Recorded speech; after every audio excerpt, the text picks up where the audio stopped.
नमस्कार साथियों, जय हिंद जय भारत। स्वागत है आप सभी का ऑल एग्जाम प्लेस पे। मैं हूं रोहित खेरा। दोस्तों, आज के इस वीडियो में हम जानेंगे कि कैसे पेपर को स्मार्टली तरीके से सॉल्व किया जा सकता है और जो ऑप्शन आपके दिख रहे हैं सामने ए बी सी डी, उन्हें कैसे एलिमिनेट करके आप करेक्ट ऑप्शन को गैस कर सकते हो। और ये जो मेथड है ये साइंटिफिकली प्रूव्ड मेथड है और इसके थ्रू आप जितने सारे एग्जाम हो, चाहे कोई भी एग्जाम्स हो, उसमें ये मेथड को आप लगा के देखिए, आपके मार्क्स जो है 101% आपके इंक्रीज हो जाएंगे नॉर्मल मेथड से। तो ये ऐसा नहीं कि केवल तुक्का लगाने वाली मेथड है, ये साइंटिफिकली रिसर्च मेथड है जो अक्सर बच्चे नहीं अपनाते या उन्हें पता नहीं होती। वही चीज मैं आपके लिए लेके आया हूं कि पेपर को सॉल्व कैसे करते हैं। कोई भी लड़ाई हो वो बिना रणनीति के नहीं जीती जाती है ना। तो स्ट्रेटजी के बिना एग्जाम नहीं निकलता। अगर आप बस किताब पढ़ने से एग्जाम निकाल लेते तो क्या होता।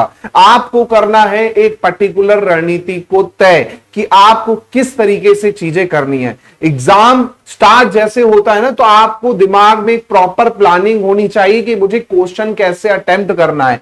उसके लिए एक प्रॉपर मेथड मैं आपको बताने वाला हूं इस वीडियो में कि किस तरीके से आप क्वेश्चंस पेपर को सॉल्व करेंगे, कैसे ऑप्शंस को चूज करेंगे ताकि आप अपने मार्क्स को और ज्यादा से ज्यादा ला पाए। देखते हैं इस मेथड में। अब देखिए, इस मेथड में टोटल 6 स्टेप हैं। जी हां, 6 स्टेप्स कह लो, 6 रूल कह लो। ये 6 स्टेप्स को अगर फॉलो करते हो आप तो पूरा का पूरा पेपर जो है काफी अच्छा स्कोर कर पाओगे आप। कैसे, ध्यान से देखिएगा। पहले तो मैं आपको पेपर की एनालिसिस बताता हूं। कोई भी पेपर जो बनाता है एग्जामिनर, तो पेपर जब बनता है ना तो उसके दिमाग में हमेशा यही चीज होती है। क्या चीज होती है कि जो 40% क्वेश्चन होते हैं, जी हां, जो 40% क्वेश्चन होंगे ना वो हमेशा इजी होते हैं। जी हां, 40% क्वेश्चन हमेशा पेपर में आपको इजी देखने को मिलेंगे। इसी प्रकार 40% क्वेश्चन जो होते हैं वो मीडियम लेवल के होते हैं कि मतलब थोड़ा बहुत बच्चे ने पढ़ा, अच्छे से पढ़ा है तो वो बना लेगा। केवल और केवल जो होते हैं ना 20% क्वेश्चन होते हैं ना, वही हार्ड क्वेश्चंस होते हैं, वही हार्ड होते हैं जो काफी बच्चे नहीं कर पाते। बाकी इजी वाले लगभग सभी कर लेंगे, 40% मीडियम वाले भी लगभग सभी कर लेते, लेकिन ये हार्ड वाले जो होते हैं ना नहीं हो पाते। और यही आपको एग्जाम में क्या दिलाते हैं, सिलेक्शन दिलाते हैं जनरली। लेकिन बड़े एग्जाम्स में आप ये नहीं भी करोगे ना, यूपीएससी में, तो आपके 40% और 40% में ही आपका खेल हो जाता है। लेकिन आपको यहां पर मेरिट में आना है तो आपको ये भी करने पड़ेंगे। तो अप्रोच क्या होनी चाहिए आपको क्वेश्चंस को सॉल्व करने की, वो ध्यान से समझिएगा। वीडियो थोड़ा लंबा हो सकता है, लेकिन पूरे 6 स्टेप अगर आपने समझ लिए ना तो गारंटी है, आप मेरा नंबर ले लो, आप मुझे खुद मैसेज करोगे कि सर नहीं, आपकी मेथड बहुत काम आई पेपर में हमें सॉल्व करने में। चलिए, पहला जो हमेशा आपको रूल याद रखना है, नेवर फॉलो द सीक्वेंस। कभी भी पेपर में ऐसे मत करना मेरे भाइयों कि पहला क्वेश्चन किया, फिर दूसरा किया, फिर चौथा किया, फिर पांचवा किया, फिर छठवां किया। इस तरह से कभी भी ये गलती मत करो। ज्यादातर बच्चे, ज्यादातर स्टूडेंट्स जो मेरे हैं वो यही करते हैं कि पेपर में खोला और पहला क्वेश्चन दिखा तो पहले से शुरू हो गए, दूसरे पे लग गए, तीसरे पे लग गए। कभी भी ऐसा नहीं करना एग्जाम में। हमेशा याद रखिएगा, सीक्वेंस को कभी फॉलो नहीं करें। क्यों? क्योंकि आपको अपने जो टाइम है, अपना जो पेपर का टाइम है, उसे 3 पार्ट में डिवाइड करना है। हमेशा आपको पेपर जो है हमेशा 3 स्टेज में करना है, 3 पार्ट में पेपर को डिवाइड करना है। कैसे? जैसे आपका मान के चलिए 60 मिनट का पेपर है, जैसे पेपर 1 आपका 60 मिनट का है, तो उसको कैसे करेंगे, तो 3 पार्ट में डिवाइड कीजिए, 15 मिनट, 30 मिनट और 15 मिनट। पहले का जो 15 मिनट होगा, फर्स्ट जो 15 मिनट होगा या जो फर्स्ट पार्ट होगा, उसमें आपको केवल जो है क्वेश्चंस देखने हैं पूरे के पूरे। मतलब 60 क्वेश्चंस, 100 क्वेश्चन जो भी आपके पेपर में है, उनको पूरा 15 मिनट में पहले एक बार सरसरी निगाहों से देख डालो। सरसरी निगाहों से मतलब तुरंत तुरंत देखते जाओ। और जो आपके ऐसे क्वेश्चन होंगे इजी वाले, वो देखते ही क्या हो जाते हैं, सॉल्व हो जाते हैं। उसमें आपको दिमाग नहीं लगाना। जैसे आपका क्वेश्चन आ गया कि भाई यूजीसी की स्थापना कब हुई, डायरेक्ट पता है आपको, डायरेक्ट टिक कर दिया। तो ऐसे क्वेश्चन उस 15 मिनट में आपको सॉल्व करने हैं जब आप केवल सभी क्वेश्चन को देख रहे हो कि ये क्वेश्चन है, इसको मुझे पता है इसका आंसर क्या है, तो आपने तुरंत टिक कर दिया। तो उससे आपके जो टेंशन है दिमाग में वो खत्म हो जाएगी। जैसे ही आप पूरे क्वेश्चन देख लोगे 15 मिनट में, शुरू के 50 क्वेश्चन रहेंगे, 50 क्वेश्चन 15 मिनट में आराम से आप देख सकते हो और वो क्वेश्चन को टिक कर देना है जो आपको तुरंत आते हैं। जैसे कई क्वेश्चंस ऐसे होंगे पढ़ के ही डायरेक्ट आंसर आ जाता है, सॉल्व करने की जरूरत नहीं है। तो आपको पहले के 15 मिनट क्या करना है, ऐसे क्वेश्चन को टारगेट करना है जो देख के ही आपको समझ आ जाते हैं। ठीक है, इसी प्रकार आपका सेकेंड स्टेप है 30 मिनट, दूसरा स्टेज है 30 मिनट। तो सेकंड में आपको क्या करना है, सेकंड स्टेज में आपको वो क्वेश्चन करना है जहां पर आपको टाइम लगता है। जैसे मैथ्स के क्वेश्चन सॉल्व करने में टाइम लगेगा, रीजनिंग के क्वेश्चन हो सकता है सॉल्व करने में टाइम लगे, है ना, डीआई के क्वेश्चन सॉल्व करने में आपको टाइम लगे। तो वो आपको 30 मिनट कहां देने हैं, आपको सेकेंड पार्ट में देने हैं।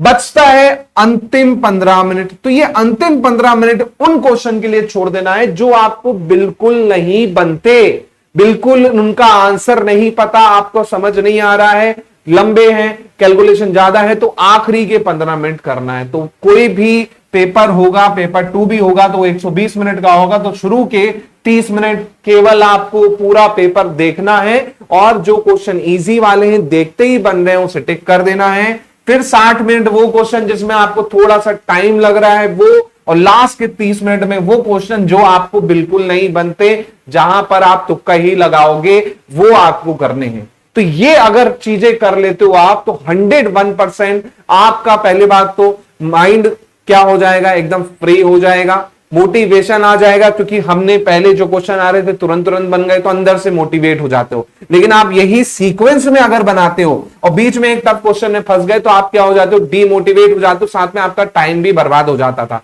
अब ऐसा बिल्कुल नहीं करना, इसलिए मैंने कहा नेवर फॉलो द सीक्वेंस। पहले का जो टाइम होगा, पहले का जो 15 मिनट होगा 1 घंटे में, केवल पूरे पेपर को देख डालो, 50 क्वेश्चन को, उसमें जो बन रहे हैं उसको तुरंत टिक कर दो। नहीं, फिर अगला 30 मिनट में वो क्वेश्चन करो जो आपको लग रहा है थोड़ा सा ज्यादा टाइम ले रहे थे, और आखिरी के 15 मिनट वो क्वेश्चन करना जो बिल्कुल नहीं पता है, जिनमें तुक्का ही लगाना है आपको। सेम आपका 2 घंटे का पेपर है तो पहले के 30 मिनट, फिर 60 मिनट, फिर 30 मिनट। तो ये आपको याद रखना है कि पेपर को आपको 3 स्टेज में अटेंड करना है। फिर आता है eliminate the option. Eliminate the option, जाहिर सी बात है, अब आपको जो क्वेश्चन बनने थे बन चुके हैं, अब आपको कंफ्यूजन इन 2 ऑप्शंस में, तो वहां पर आप एलिमिनेशन लगा सकते हो। फॉर एग्जांपल जैसे नंबर सीरीज का कोई क्वेश्चन आ गया या एनालॉजी का क्वेश्चन आ गया, मैं एक उदाहरण दे रहा हूं उससे आप समझ सकते हो। जैसे मैंने लिखा 2, 3, 5 और 9, इस तरह से मैंने लिख दिया। अब मेरे को बताना है कि इसमें एलिमिनेट करना है। तो आपको देख के चीजें समझ आ रही होंगी सर कि यहां पर जो है ये आपके क्या है, प्राइम नंबर है, जबकि 9 प्राइम नंबर नहीं है, तो ये नहीं हो सकता आंसर में। तो इस तरह से आपको लॉजिक लगाना है। मैंने तो एक उदाहरण दिया है। ऐसे ही आपका कोई मान के चलिए एनवायरमेंट पे क्वेश्चन आ गया, प्रोटोकॉल पे क्वेश्चन आ गया, आपको 3-4 प्रोटोकॉल दे रखे, बोल रहा है मैच द कॉलम, तो आपको पता है कि सर इसका तो चौथा ही होगा और ये ऑप्शन में, एक ही ऑप्शन में 4 दिखा रहा है ना। जैसे मैंने कल आपको क्लास में भी करवाया है कि कई ऐसे क्वेश्चन होंगे कि ए बी सी डी के अंदर भी आपका देखता होता है, ए का 1, बी का 4, सी का डी, ई सी का 3 और इसका आपका 2। तो आपको पता है डी का 2 ही होना है, तो आपने देखा कि सर डी का 2 एक ही ऑप्शन में है, बाकी आपको नहीं भी पता है, आप क्या कर सकते हो, उसको करेक्ट कर सकते हो, है ना। तो इसको आप अपने आप क्या कर पाओगे, करेक्ट कर पाओगे एलिमिनेट करके। तो उसके लिए आपको बस थोड़ा सा भी नॉलेज है, 25% भी अगर आपको पता है ना क्वेश्चन के बारे में, तब भी आप सॉल्व कर सकते हो। क्यों कर सकते हो, क्योंकि कई बार एग्जामिनर ऐसा ही सेटअप करके देता है क्वेश्चन में कि आपको अगर 1/4 भी क्वेश्चन के बारे में पता है, मैच द कॉलम के बारे में पता है, तो आप क्या करोगे, पूरा का पूरा क्वेश्चन बना लोगे, क्योंकि ऑप्शन में एक ही ऐसा ऑप्शन होगा जो उससे करेक्ट बैठ रहा होगा जाके, और बाकी कोई ऑप्शन नहीं होंगे। इसलिए मैंने कहा एलिमिनेट द ऑप्शन। तो आपको ऐसा मेथड यूज करना है, ऑप्शन को देखना है। बच्चे पता है गलती क्या करते हैं, बच्चे गलती ये करते हैं कि वो ऑप्शन नहीं देखते, वो सीधा किस पे आते हैं, क्वेश्चन पे आते हैं भैया, लेकिन वो ऑप्शन नहीं चेक करते कि ऑप्शन चेक कर ले। कई बार कोडिंग डिकोडिंग का क्वेश्चन होता है, वो पूरा सॉल्व करने को भी नहीं बोलता है, पहले के 2 लेटर ही सॉल्व कर लोगे, आपका ऑप्शन में दिख जाता है आंसर, लेकिन आप क्या करते हो, पूरा सॉल्व करते हो।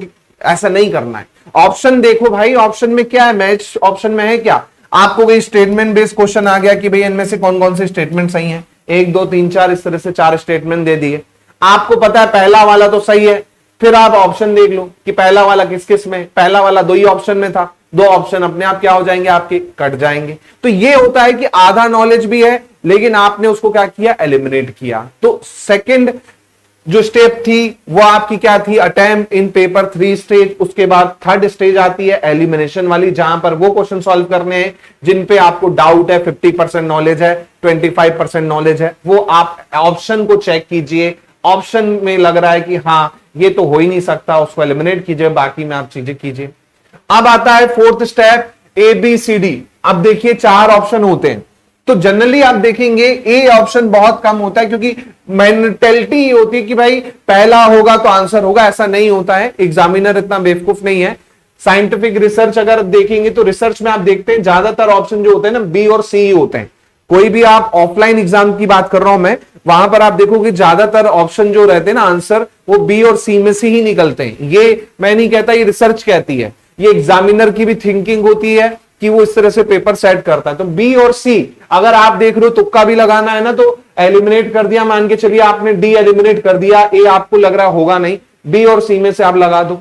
और बी सी में 50-50% है, अगर कभी भी समझना है तो बी ऑप्शन टिक कर देना। मोस्टली क्वेश्चंस का आंसर देखना बी होता है। ये मेथड आप कोई भी टेस्ट पेपर पे लगा के देख लो, जो प्रीवियस ईयर पेपर हो चुके हैं, अप्लाई करके देखो, अच्छा खुद में समझ में आ जाएगा एक पेपर अटेम्प्ट करने में कि मेरी मेथड जो है आपके लिए यूजफुल है कि नहीं है।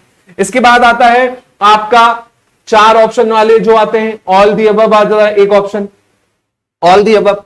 तो आप सभी को पता है अगर आंसर समझ नहीं आ रहा है और ऑप्शन में ऑल दी अबव है तो 99% केसेस में यही आंसर होता है, तो आप इसको टिक कर सकते हो। 99% केसेस में यही आंसर होगा, आप इसको टिक कर सकते हो। या फिर ये भी नहीं होता है ऑप्शन में, तो एक ऑप्शन होता है आपका नन द अबव, इनमें से कोई नहीं, तो 99% केसेस में ये भी आंसर होता है अगर ये ऑप्शन में दे रखा है। तो अगर तुक्का भी लगाना है तो इन दोनों में से किसी एक को लगा देना अगर आपको समझ में नहीं आ रही है चीजें, और ये सही होता है 99% केसेस में, है ना। फिर आता है remember the value. Remember the value मतलब कुछ ऐसे मैथ्स के टॉपिक हैं जिसमें आपको वैल्यू पता होनी चाहिए। जैसे भाई स्क्वायर रूट पे क्वेश्चन आ गया मान के चलिए, है ना, अब आपको स्क्वायर निकालने नहीं आता, स्क्वायर रूट निकालने नहीं आता, तो क्वेश्चन आप नहीं कर पाओगे। तो इसलिए आपको रिमेंबर द वैल्यू, कुछ ऐसी वैल्यू है जिसपे क्वेश्चन आना ही आना है। जैसे भाई इग्नू पे क्वेश्चन आना ही आना है, इग्नू पे, है ना, एनसीईआरटी हो गया, है ना, इस पे क्वेश्चन आना ही आना है, यूजीसी हो गया, इस पे क्वेश्चन आना ही आना है। तो इनकी जो डेट है उनको याद रखो ही रखो आप, क्योंकि आपको पता है कि ये क्वेश्चन आते हैं, है ना। सेम प्रोटोकॉल हो गए, प्रोटोकॉल पे क्वेश्चन आता ही आता है ना। सस्टेनेबल डेवलपमेंट गोल हो गए, इस पे क्वेश्चन आता ही आता है, तो आप उसको डायरेक्ट याद रखो, आपको ज्यादा सोचने का समय नहीं मिलेगा, है ना। तो कुछ ऐसी चीजें जो आपको रिमेंबर करके रखनी, रट के रखनी है। फिर अगला स्टेप आता है स्टडी स्मार्ट। जी हाँ, लोग क्या करते हैं, स्मार्ट स्टडी नहीं करते, वो फालतू की चीजें करने लगते हैं, कुछ भी लगाने लगते हैं। ऐसा नहीं करना है, हमेशा आपको प्रैक्टिस करनी है तो प्रीवियस ईयर क्वेश्चन से कीजिए। हमेशा प्रैक्टिस करनी है ना तो प्रीवियस ईयर क्वेश्चन से कीजिए। जब तक आप उस लेवल का पेपर नहीं लगाओगे तब तक आइडिया नहीं मिलेगा आपको। मैंने आपको खुद देखिए, मैंने आपको कितना सारे सेट के पेपर करवाए। मैंने आपको वेस्ट बंगाल सेट करवा दिया, है ना, उसके पूरे पेपर करवाए। मैंने आपको राजस्थान सेट का पेपर भी करवाया है, मैंने आपको महाराष्ट्र सेट का पेपर भी करवाया है, मैंने इवन आपको यूजीसी नेट के भी पेपर करवाए हैं। तो मैंने आपको जो लेवल था वो पूरा ही करवाया है। आपको खुद समझ में आ गया होगा वेस्ट बंगाल सेट का पेपर देखे, राजस्थान सेट का पेपर देखे कि किस तरह के क्वेश्चन यहां पर पूछे गए हैं और लेवल क्या है। सेम आपने यूजीसी का पेपर भी किया है, दोनों का लेवल आपको समझ में आ गया होगा। तो वही मैं कह रहा हूं, प्रीवियस ईयर पेपर या उससे मिलते जुलते जो पेपर हैं उसको आपको क्या करना है, लगाना है। तो मैंने ये मेथड आपको बताई और ये काफी एग्जाम्स में यूजफुल रही है। ऐसा नहीं है, आप मेरा चैनल देख लीजिएगा, इसके पहले भी मैंने ये मेथड बताई है दूसरे एग्जाम के लिए, वहां पर भी ये मेथड यूजफुल रही है। ये मेथड आप ध्यान रखिएगा। क्या है 6 स्टेप, फिर से मैं बता दूं। पहला जो काम होगा, सबसे पहला काम, नेवर फॉलो द सीक्वेंस। ऐसे नहीं कि एक से शुरू करो, आपको क्या करना है, समय को 3 पार्ट में डिवाइड करना है। पहले जो पार्ट रहेगा, जैसे 60 मिनट का पेपर है तो 15 मिनट पूरा पेपर देखना है। 50 क्वेश्चन आपको क्या क्या क्वेश्चन है और वो क्वेश्चन के आंसर टिक कर देने जो देखते ही साथ बन रहे हैं। देखते ही साथ होता है ना, कई क्वेश्चन होते हैं कि टीचिंग एप्टीट्यूड का क्वेश्चन हो गया, कम्युनिकेशन का क्वेश्चन हो गया, डायरेक्ट पता है कि हॉरिजॉन्टल कम्युनिकेशन क्या है, वर्टिकल कम्युनिकेशन क्या है, डायरेक्ट टिक कर दिया। रिसर्च मेथड का क्वेश्चन हो गया, डायरेक्ट पता गया ये भाई ये मेथड होती है ना। इसी प्रकार फिर बीच के 30 मिनट क्या करने, वो क्वेश्चन जहां पर आपको थोड़ा सा सॉल्व करने में टाइम लग रहा है, और लास्ट के 15 मिनट वो क्वेश्चन जिसमें आपको कुछ भी नहीं पता है।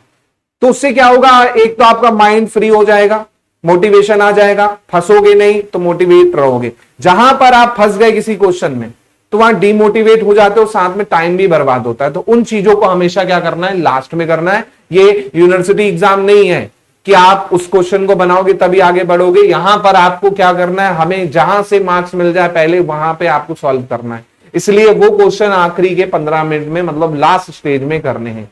उसके बाद मैंने बता ही दिया ऑप्शन एलिमिनेशन कैसे करते हैं। ऑप्शन आपको हमेशा पहले देखना है कि ऑप्शन क्या दे रखा है, खासकर स्टेटमेंट बेस्ड क्वेश्चन होते हैं, मैच द कॉलम होते हैं।